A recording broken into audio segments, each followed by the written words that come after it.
Council, City of Grantville, into open session. And Mr. Mallard, so glad to see you back. Amen. And would you do us the honors and lead us in the invocation? And when he completes that, if you would remain standing and join me in the pledge. Let's go to the word of prayer. Gracious Heavenly Father, we thank you for the station. Bless us with, Father. We pray for this meeting tonight, Father. We pray for your presence and we pray for your guidance, Father. We pray to look to you. We look to you for your guidance and our decisions made here tonight, Father. We pray we come together in unity. We pray for each one that came this way tonight, Father. We pray that you bless them in their homes, Father. We thank you for blessing our town, watching over the town, keep us safe, Father. We pray for our mayor, our city council, our city manager, and our city attorney, Father. We pray you guide them tonight, and we pray this in Jesus' name. Amen. Amen. I pledge allegiance to the flag of the United States of America and to the republic for which it stands, one nation under God, indivisible, with liberty and justice for all. Thank you.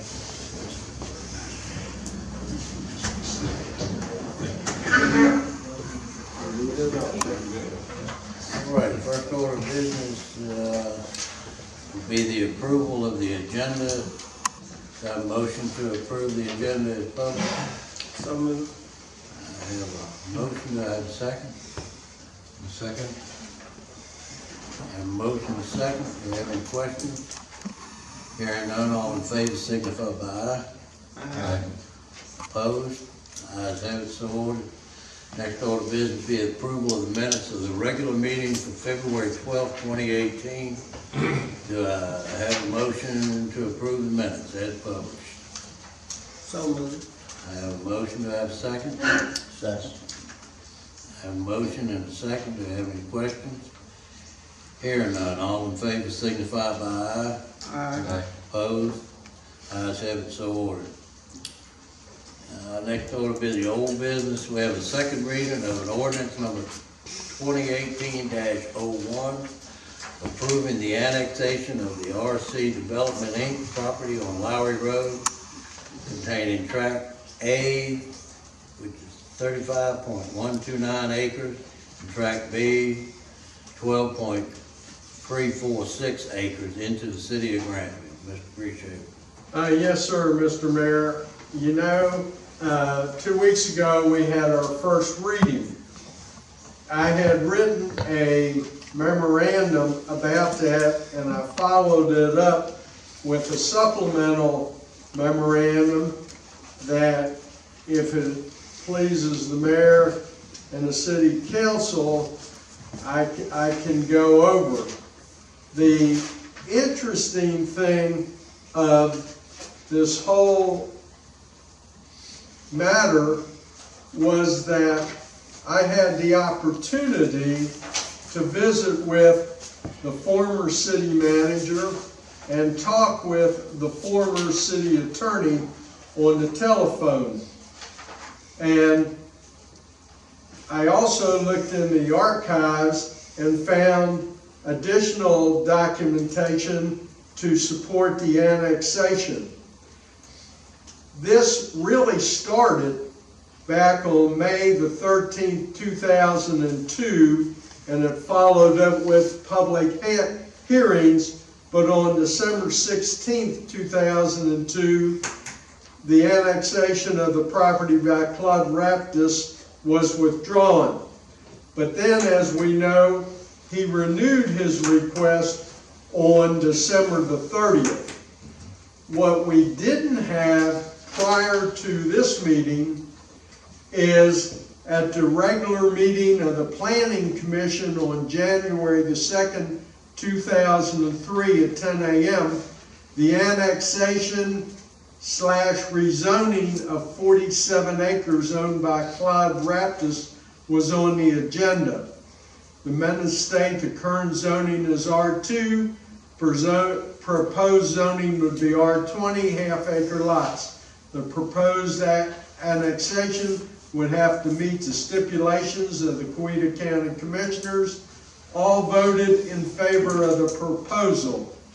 Then we have the public hearing on January 30th. Then at the regular meeting of the City Council on February 10th, they scheduled another public hearing for the annexation on Lowey Road, scheduled it for February the 24th, 2003.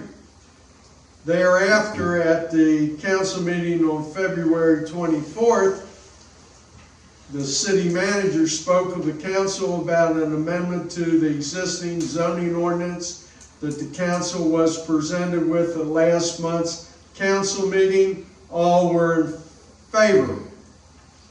Now, what we didn't have and still don't have is a final vote on the annexation.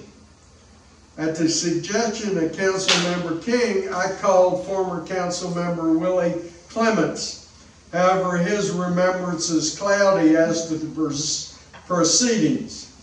I then followed up with a telephone call to Daniel W. Lee, the former city attorney, when the purported annexation took place. While he has no independent recollection of the purported annexation, he said there would have been no jurisdiction to rezone the property if the property had not been annexed into the city of Grantville. Later on February 20th, I visited with Douglas Bennett, the former city manager. He said that the city council had no hesitation doing annexation, especially if the planning commission reviewed it and approved it. And as I previously noted, the planning commission reviewed and approved the annexation and rezoning on 47 acres on Lowey Road owned by Claude Raptis on January the 6th, 2003. Mr. Bennett thereby concurs with the city attorney at that time, Daniel Lee. So that's where we are. The ordinance finalizing the vote is before you for your consideration. Thank you, Mr. Preacher. You heard the city manager. What's the will of the council?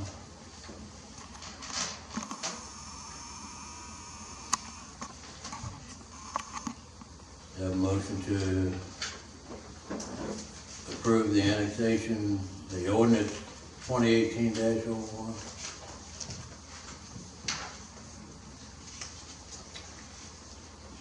Do I have a motion to pass the ordinance? That's the finalization. Yes. I'll make a motion, yes. Yeah, I have a motion. Do I have a second? I'll second it. We have a motion and a second. Do we have any questions? I do, Mr. Mayor. With this curative legislation, and I realize it gives validity to, I guess, the vote that is missing. But my question to our city manager is this, our city attorney is this. In the future, Mr. Mitchell, could this lead us to a downward spiral for our city? I believe on our last, in our last meeting, we mentioned a referendum, realizing that it's a little late in the game. But do you foresee passing this tonight could bring repercussion in the future? Well, I mean, you never know, as I tell people all the time, anybody can sue anybody for anything, so, you know, it's I can't sit here tonight and tell you that nothing could come of it. I will say that since your last meeting, I too have continued to look at the issue, and have found a case that I think, you know, it's very seldom that you find a case that's exactly where everything, all the facts are exactly the same as yours, but I did find a case that I think is probably as closely aligned with this as anything that's out there. It's a 2009 Georgia case between the city of Holly Springs and Cherokee County, where similarly the city council did not complete the process of annexing a piece of property, but they for years acted as if it was in the city. The city maintained the roads, they issued traffic tickets, the county's maps indicated that it was in the city, so a number of factors very similar to this situation. And in looking at that situation and a slight different issue they were dealing with, but in that case the court said that the omission, the failure to finalize the annexation at that time did not destroy the city's authority or power to complete the annexation, but rather was a defect in the method of exercising a conferred power. So the court looked at it more as a defect that could be remedied. And I think that's consistent with what the city manager is proposing here, that this was defective at the time, but that doesn't, as the court said, destroy your authority to complete the annexation now.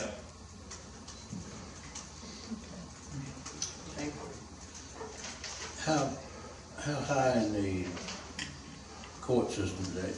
Did he That's go the any Georgia further Court than of Appeals. He did go to the appeal? Yes, sir. And it was, they made application to go to the Georgia Supreme Court and that was denied, so it.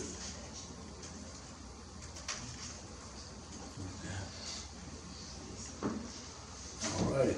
Any further questions, discussion?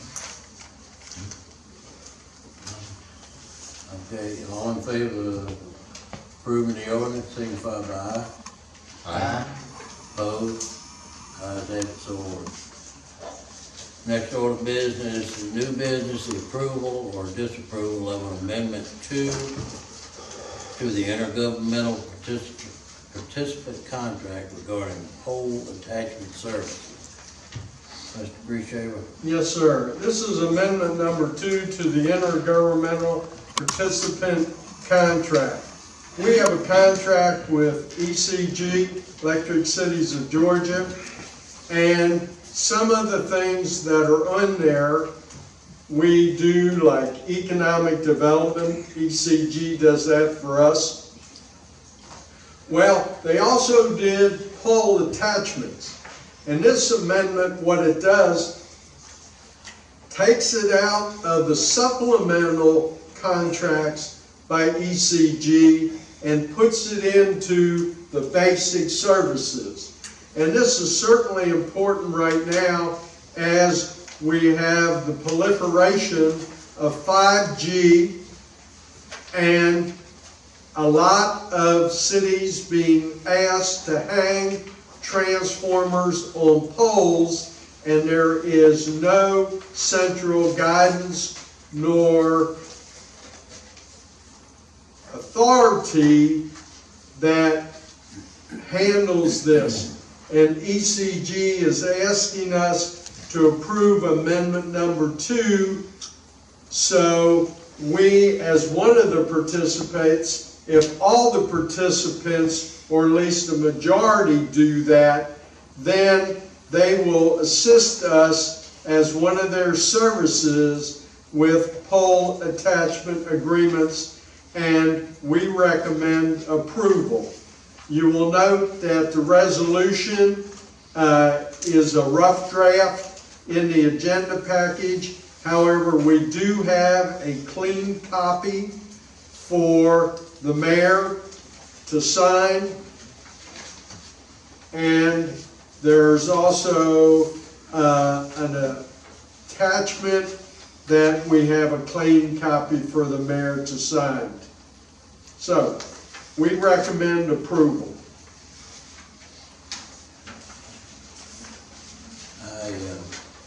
This being a contract, have you had an opportunity to review it? Yes, sir. All right. You've heard the city manager's report. Do I have a motion to approve or disapprove the amendment? Mr. Mayor, I make a motion that we approve of Amendment 2 to the intergovernmental participant contract regarding pole amendment service. Okay, I have a motion, do I have a second? Second. We have a motion and a second. Any question or discussion? Hearing none, all in favor signify by aye. Aye. Opposed? Ayes have it, so ordered. I can handle the next item, Mr. Mayor. Okay. The next item is for your information. When we had the outage that we had for approximately 5 hours, in response to a citizen's request about the outage, the mayor asked MEAG Power to consider what could be done to eliminate future outages. We had a meeting with our regional manager, Stuart Jones, and he brought along with him the head of MEAG Transmission. And you will see in your tab, there is the outage history from 2011 to 1/24/2018.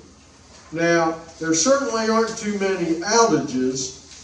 However, again, if we want to prevent all the outages, we can look how we can do it.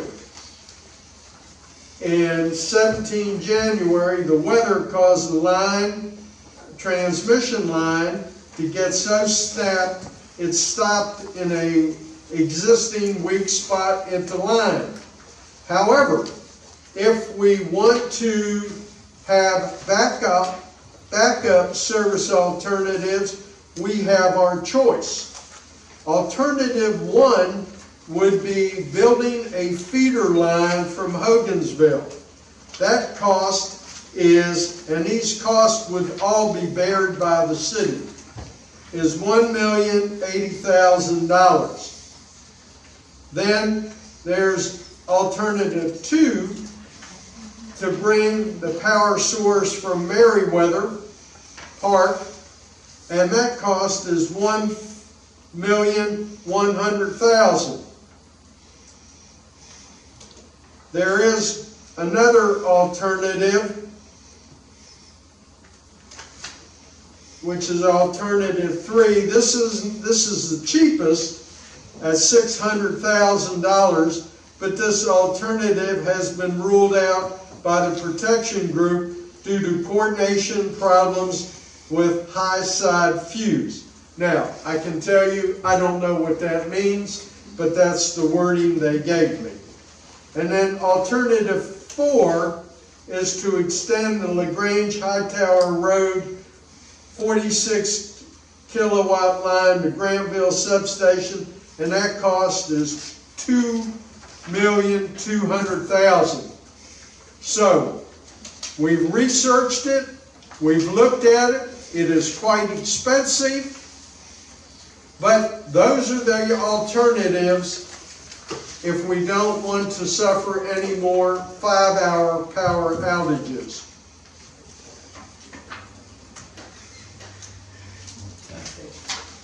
And that was just for information. That's just for information. Obviously, what we're talking about is backfeeding. But at that price, I must admit, I think Jay Jones has a solution. Be prepared for weather problems that may cause outages. Flashlights, first aid kits, water, extra blankets in the winter, fans in the summer. A lot cheaper than $1.1 million.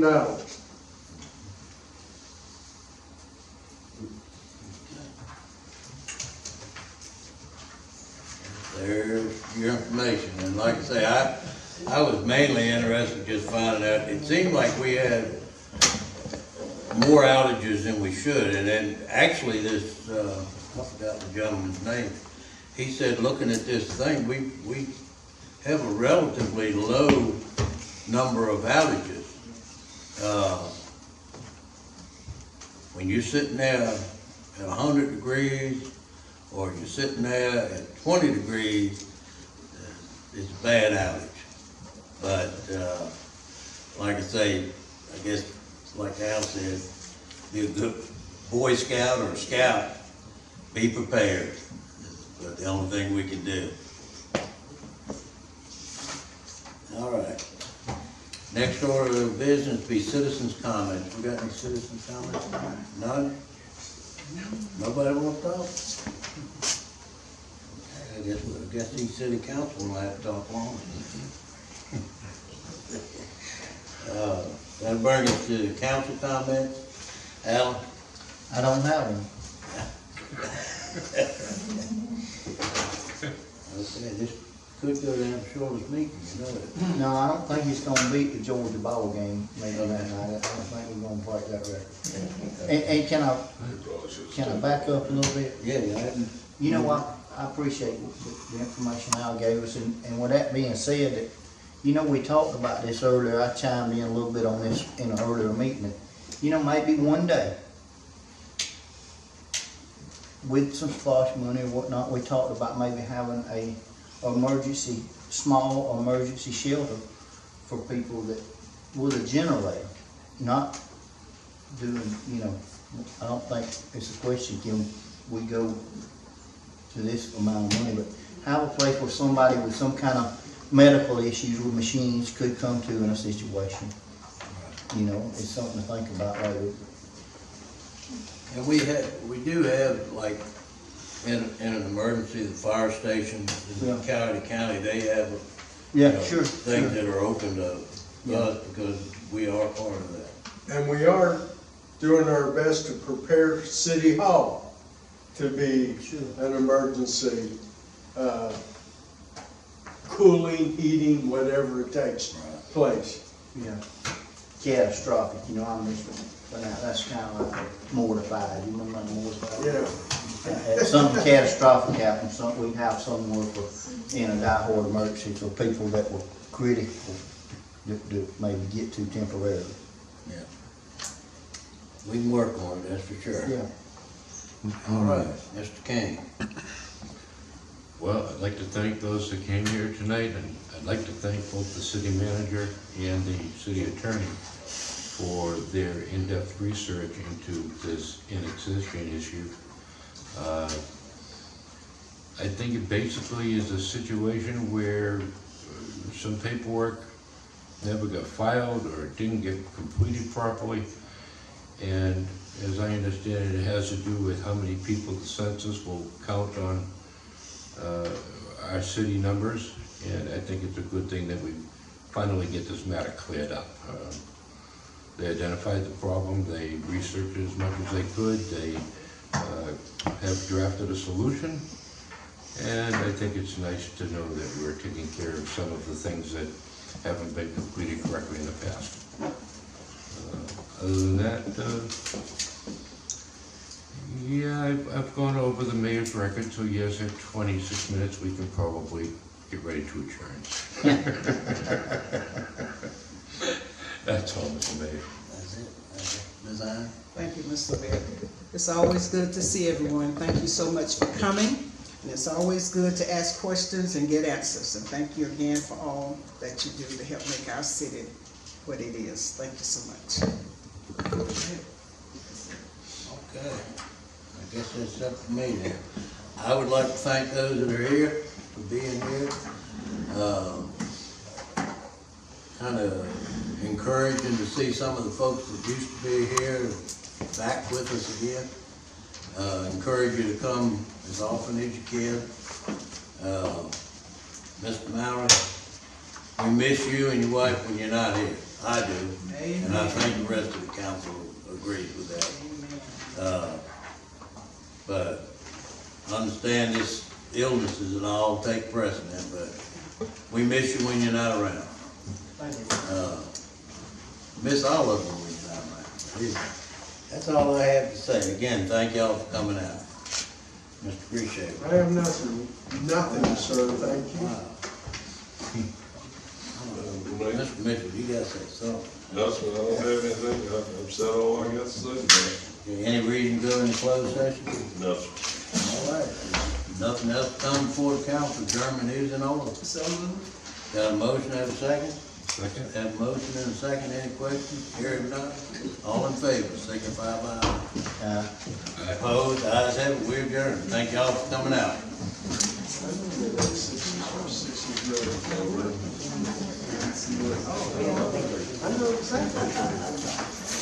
Yeah, that's getting up, that's heading up toward your way. That's excellent. That is actually, the one after exit 9 where they have the outlet. Valley Springs is 14 and the one prior is 12. Yeah, well, thanks. Yeah. And thanks for that. I appreciate it. Yes, sir. So if you'll do a copy, once everybody signs it, everything, scan it over, copy, and submit it to DCA, and we'll try to get that name.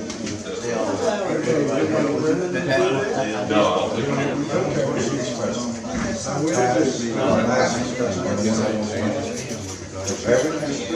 don't think all right, good, good. Hi, how are you today? Nice to see you, man.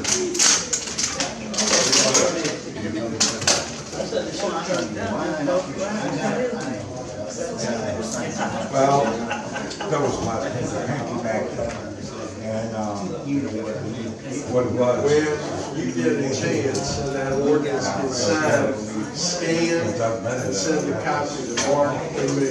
So then it's related, because We don't need all of it, we just, well, you get them all now, we just need the mayor.